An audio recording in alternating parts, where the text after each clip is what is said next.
Halo, assalamualaikum warahmatullahi wabarakatuh. Masih bersama saya Ahmad Satria Fazur Rahman. Halo para pecinta tim nasional Indonesia dimanapun Anda berada. Alhamdulillahirrahmanirrahim, pada kesempatan kali ini saya masih bisa membuat video. Dan di video kali ini saya akan membahas tentang performa tim nasional Indonesia saat melawan Korea Utara di lanjutan babak penyisihan ya, atau babak grup Asian Games, di mana kita di pertandingan pertama menang meyakinkan atas Kyrgyzstan, kemudian di pertandingan kedua kita kalah memalukan dari Chinese Taipei, dan kemarin pun kita kalah kembali dari Korea Utara. Di atas kertas, Korea Utara memang adalah tim yang memiliki kekuatan yang lebih baik, superior di atas tim-tim lain macam Kyrgyzstan dan juga Chinese Taipei pun dari Indonesia sendiri, karena Indonesia di edisi sebelum-sebelumnya, di pertemuan sebelumnya juga kalah di Asian Games sama ya, kita kalah dari Korea Utara, dan di kemarin kita juga kalah lagi kawan-kawan. Sebenarnya malas saya ya, sebenarnya malas untuk membahas pertandingan ini karena tidak ada perubahan yang signifikan yang diperlihatkan oleh anak-anak asuhan dari Coach Indra Syafri ini. Sehingga masyarakat pun atau netizen dalam hal ini ya, netizen pun mulai membanding-bandingkan mana yang baik, Indra Syafri atau Sintayong. Padahal Indra Syafri dan Sintayong sendiri mereka tidak ada clash menurut saya. Mereka bekerja sama dan sama-sama bekerja.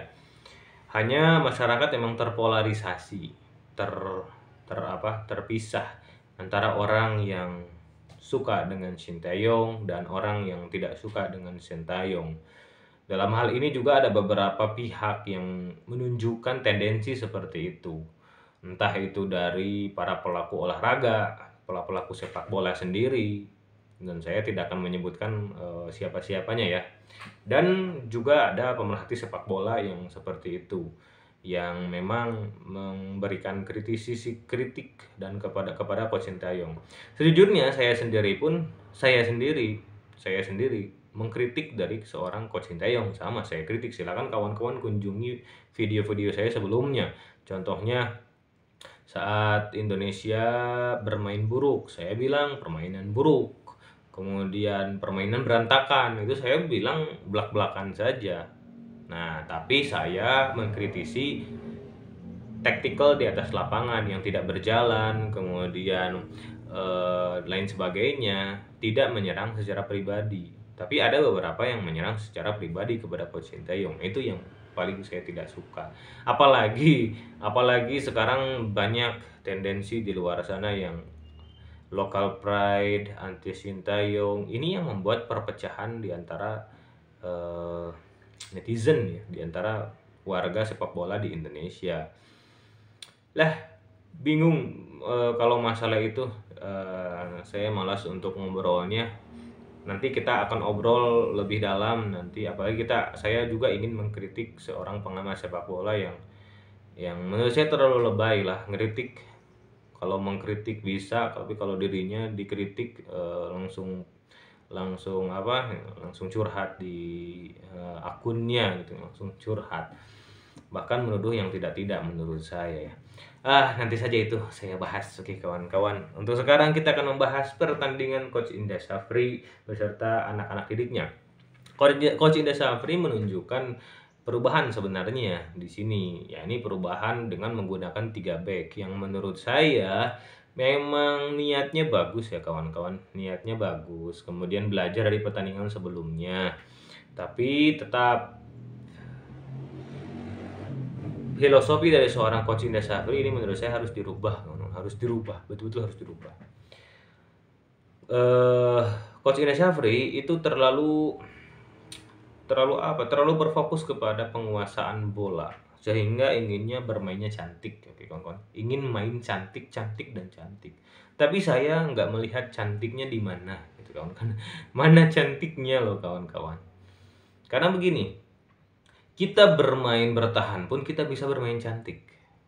Oke, camkan ini kawan-kawan. Bermain bertahan pun kita bisa bermain cantik.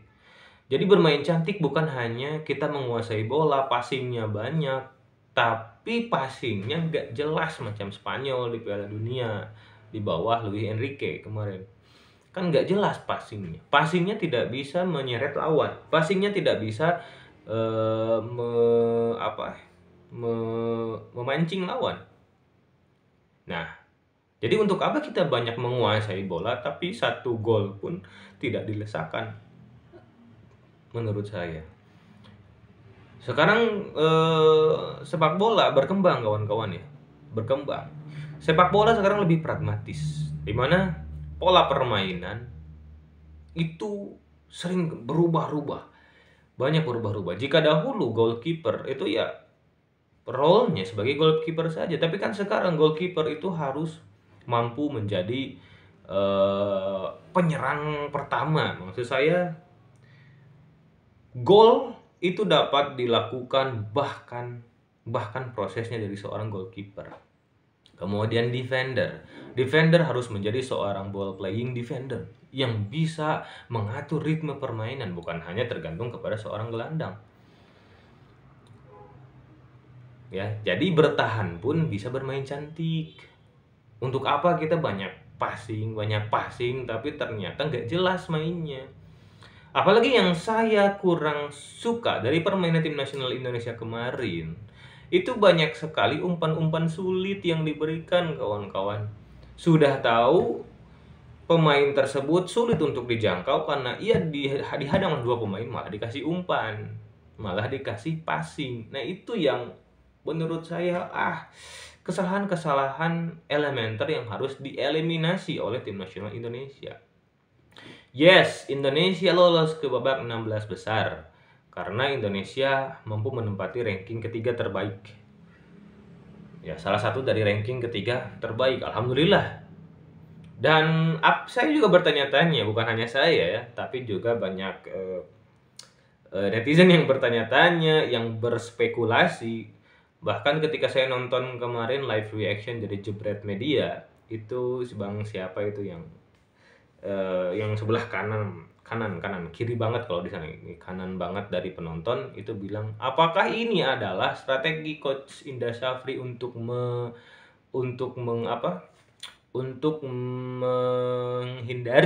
menghindari Korea Selatan. Karena kita tahu kan Korea Selatan ini mereka memberikan tim terbaik ya. Karena apa? Karena mereka kalau juara mereka bisa bebas dari wajib militer atau wamil. Dimana wamil ini ya ditakuti di Korea Selatan. Nggak suka mereka dengan wamil. Dan kalau lolos juara satu, ini nasibnya kayak Son Heung-min Song di Tottenham Hotspur. Dia terbebaskan dari wajib militer saat juara kemarin di Indonesia waktu itu di Asian Games Indonesia. Nah, otomatis kalau Indonesia ketemu dengan Korea Selatan akan bermain habis-habisan kawan-kawan. Fighting spirit. Habis-habisan. Thailand aja dibantai 4-0 ya kawan-kawan. Indonesia, jangan sampai menjadi samsak berikutnya dari Korea Selatan. Makanya apakah ini adalah strategi jitu dari Coach Indra Syafri untuk menghindari Korea Selatan dan menemui salah satu dari dua tim ini ya, ini Uzbekistan dan Hong Kong.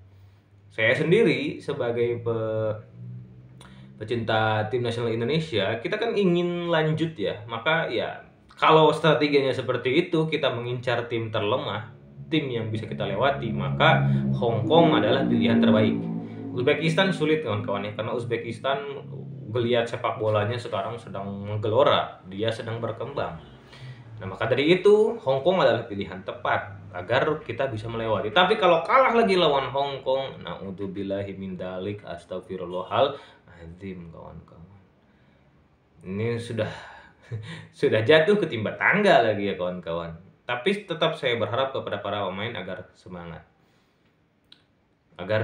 ya kawan-kawan. Jadi apapun hasilnya, apakah lawan Uzbekistan atau Hong Kong, tolonglah perlihatkan fighting spirit. Dan ingat, penguasaan bola itu bukan satu-satunya. Saat tim nasional Indonesia di babak pertama itu mulai mengurung Korea Utara kawan-kawan. Wow, ini kayak dejavu nih kata Tolonglah, lawan kita adalah Korea Utara. Kita harus lebih pragmatis sedikit. Kita harus lebih berpikir realistis. Korea Utara lebih kuat daripada kita. Maka dari itu, kenapa kita tidak menggunakan counter attack cepat? Counter attack cepat. Karena Korea Utara pun pasti akan keteteran. Ketika kita mendapatkan bola, build up delay yang sangat-sangat lambat pace-nya kawan-kawan. Sehingga Korea Utara sudah mundur lagi ke belakang. Kenapa kita tidak memanfaatkan kecepatan dari rumah kick, kecepatan pemain kita di sisi kanan ataupun di sisi kiri untuk menembus pertahanan dari Korea Utara? Malah terus build up dari belakang, Rizky Ridho bermain di belakang, itu sulit untuk nembusnya kawan-kawan. Pemain Korea Utara, mereka menumpuk pemain saat bertahan 4-4-2 mereka. Sehingga kita kesulitan untuk menembusnya. Sulit kita tembus. Nah, itu sajalah ulasan dari saya tentang tim nasional Indonesia di Asian Games.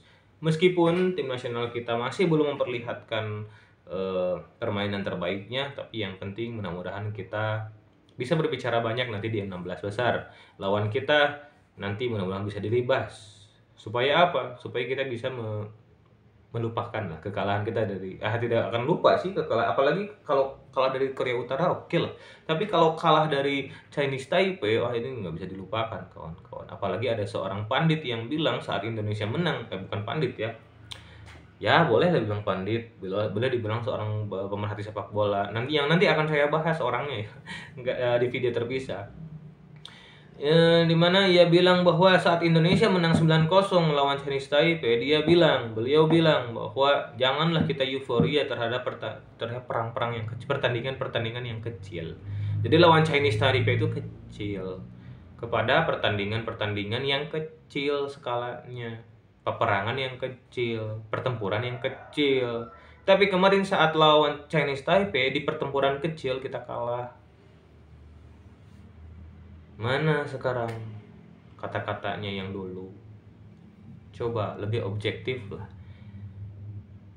Tidak membuatkan konten untuk bilang bahwa kita kalah di pertempuran kecil. Nggak ada. Saya lihat di akunnya nggak ada di sana. Kenapa kalau ke Coach Sintayong tendensinya begitu keras, tapi ke pelatih yang lain tidak? Nah, ini yang saya sayangkan kawan-kawan. Kalau saya Coach Sintayong saya kritik, tapi tidak mengkritik secara pribadi, tapi kritik apa? Kritik terhadap taktikal di atas lapangan. Entah itu salah taktikal atau entah itu taktikal yang tidak berjalan di atas lapangan. Begitupun Coach Iza Sapri, begitupun Coach Bima. Lihat saja kawan-kawan video-video saya. Semua pelatih saya berikan kritik, tapi kritiknya kritik yang membangun, tidak menyerang kepada personalnya. Ini beliau yang tadi yang saya bilang itu menyerang personal, mohon maaf. Contohnya Coach Sintayong mengeluh karena capek bolak-balik saat kemarin, tapi kan hasilnya dua-duanya menang, dua-duanya positif. Wajarlah kita mengungkapkan kita lelah, wajar menurut saya, manusiawi. Tol meskipun singkat perjalanannya, tapi kan ya perjalanan bisa masuk angin gitu ya. Manusiawi nggak apa-apa. Apalagi yang namanya orang Korea, namanya orang Jepang, mereka mah belak-belakan to the point. Beda dengan kita yang muter-muter dulu nggak jelas, poinnya nanti basa-basi. Yang mereka kan saya capek bilang capek saya pusing, mereka bilang pusing. Ini jelek, mereka bilang jelek. Itu dia orang Jepang dan orang Korea, budayanya yang berbeda. Tapi karena kejujuran dari Coach Sintayong, contohnya ini jelek, itu bagus, kita kan mulai tergugah sekarang kawan-kawan ya. Saat bilang passing Indonesia jelek banget kayak anak SD, ya sakit kita sebagai bangsa Indonesia dibilangin seperti itu. Tapi apa daya, itulah fakta yang tidak berani dibilang oleh pelatih-pelatih yang lain. Beliau berani dihujat karena dibilang seperti itu, tapi itu kadang-kadang kejujuran itu pahit. Dan pahit itu menjadi obat bagi kita. Dan akhirnya kan bisa dilihat sekarang passing kita lebih baik. Saya malah berbicara ke sana. Nanti saya akan bicara masalah itu di video terpisah. Oke kawan-kawan, itu saja yang bisa saya sampaikan. Silakan komen di bawah kalau mau diskusi kawan-kawan. Kita akan komen di bawah, kita diskusikan bareng-bareng. Dan kalau kawan-kawan ingin memberikan komentar terhadap saya, kritikan juga silahkan. Saya terbuka terhadap kritikan kawan-kawan. Saya Mas Fajrul Rahman, sampai jumpa di video-video saya selanjutnya. Assalamualaikum warahmatullahi wabarakatuh.